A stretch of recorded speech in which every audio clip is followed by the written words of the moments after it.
मदन अपनी पत्नी माधुरी के साथ और अपनी छोटी बेटी मीनू के साथ एक छोटे से गांव में रहा करता था।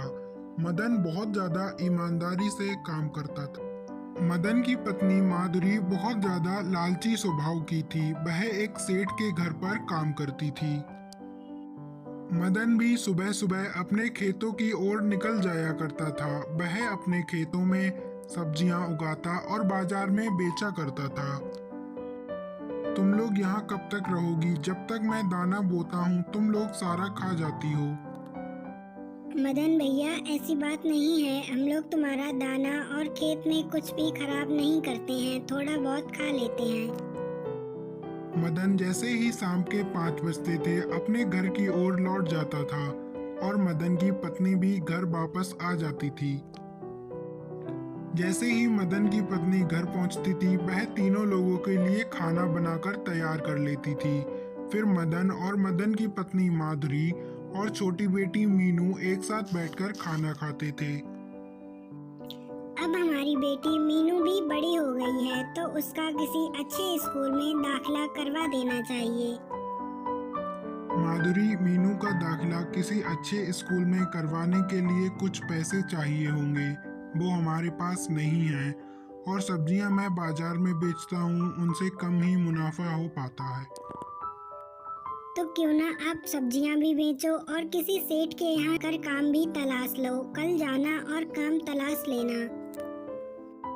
ठीक है माधुरी, कल मैं अपने लिए काम ढूंढने जाऊंगा और घर जब वापस लौटूंगा जब मुझे काम मिल जाएगा।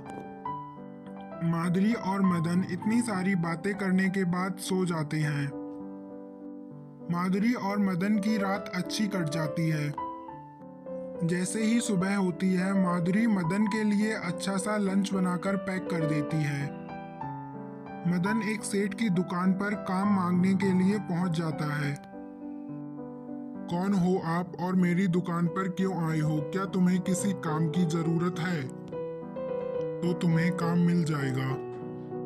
सेठ जी, मैं एक बहुत ज्यादा गरीब परिवार से हूँ। अगर मुझे आपके यहाँ काम मिल जाए तो मैं धन्य हो जाऊंगा। ठीक है, तुम हमारे यहाँ आज से ही काम पर लग जाओ और हम तुम्हें अच्छे पैसे भी देंगे। मदन उस सेठ के यहाँ पर दुकान पर खड़ा हो जाता है। ग्राहक आने शुरू हो जाते हैं। भैया, मुझे खिचड़ी बनाने के लिए सारा सामान चाहिए, जल्दी से पैक करवा दो क्योंकि मेरे घर पर मेहमान आने वाले हैं। ठीक है बहन जी, आप 2 मिनट रुक जाओ, मैं आपका सामान अभी पैक करवा देता हूँ और सारा सामान करवा दूंगा। मदन ने उसके लिए सारा सामान करवा दिया। वह सामान लेकर घर वापस चली गई। मदन की दुकान पर काफी ग्राहक आते थे। मदन को काम करते करते अब 3-4 महीने बीत चुके थे।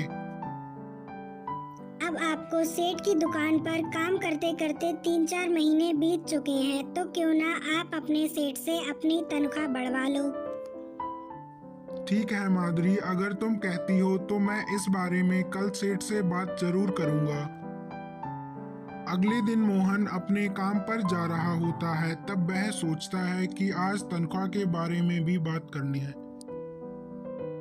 मदन सेठ के पास पहुंचता है।